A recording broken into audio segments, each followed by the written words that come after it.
Welcome back to the GallowgateShots YouTube channel. My name is Matthew, and amidst another week of failed takeover fueled news stories and countless mentions of things like legal proceedings, one could be forgiven for forgetting that Newcastle have a game this Sunday against Everton at St James's Park. And I'm here once again to try my very best, and probably fail miserably, at predicting Steve Bruce's starting 11 for that game. Now, last Sunday, Steve Bruce did surprise a few of us by selecting a lot of attacking players in his starting 11, the likes of Almiron, Fraser, Alan St-Maximin, even Jacob Murphy got a start at Molineux. But the way in which he deployed them had us scratching our heads a little bit, wondering what formation he was going to run with. And it turned out he opted to mirror Wolves' three at the back formation. Jacob Murphy playing at right wing back, Miggy and Fraser playing in out of sorts central roles ahead of a sitting Jeff Hendrick. It was a bit of a strange one, but I feel like it's a formation that he might run with in the next couple of games. Quotes in the week said he changed the formation to concentrate on the team defensively, to limit the opposition's shots on goal, something that we hadn't done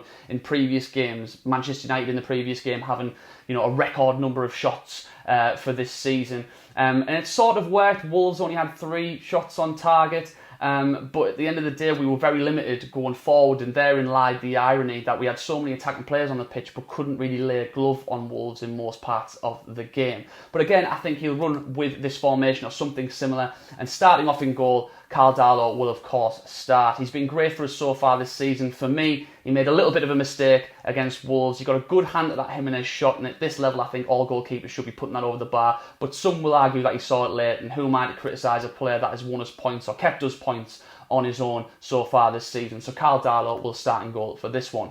Moving into defence, I believe Newcastle will line up with 3 centre-halves again. Fabian Schär and Federico Fernandez retaining their places, but Jamal Lascelles is said to be a major doubt with a foot injury for this one, so hopefully we will see a fit again Kieran Clark as his like-for-like replacement. In the wing-back roles, Jamal Lewis will be at left wing-back. He's the number one choice in that position. Hopefully that wing-back role will see him get forward more, providing more crosses into the box, which I don't think he really got to do against Wolves. And at right wing-back, I think I can't look past Jacob Murphy. I think he was our best player against Wolves. Of course, got that free kick. He said some great words about being a Newcastle supporter after the match. So hopefully he can kick on, find a newfound confidence, and again get up and down that right touchline as much as possible and get some balls into the box.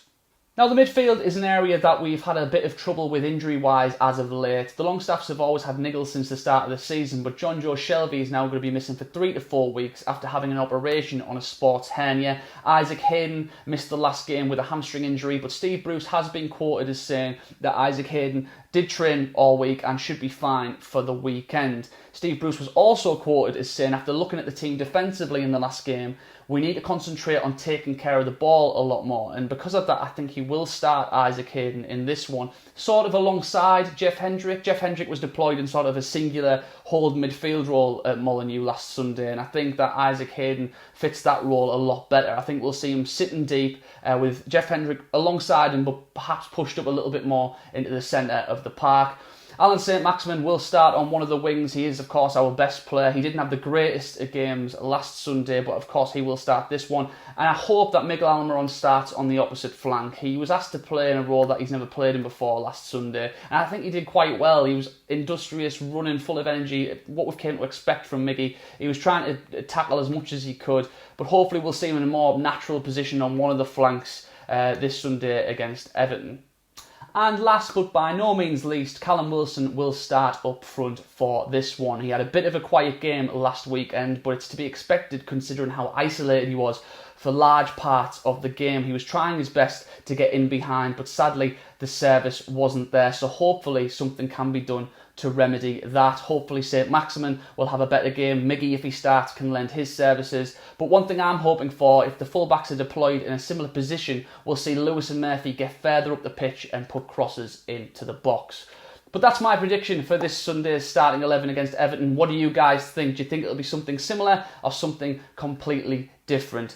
Everton themselves have injury worries. Does that make you any more confident of getting a result in this one? Please let me know in the comments below. Please like the video and share the video. And if you haven't already, please subscribe to the GallowgateShots YouTube channel.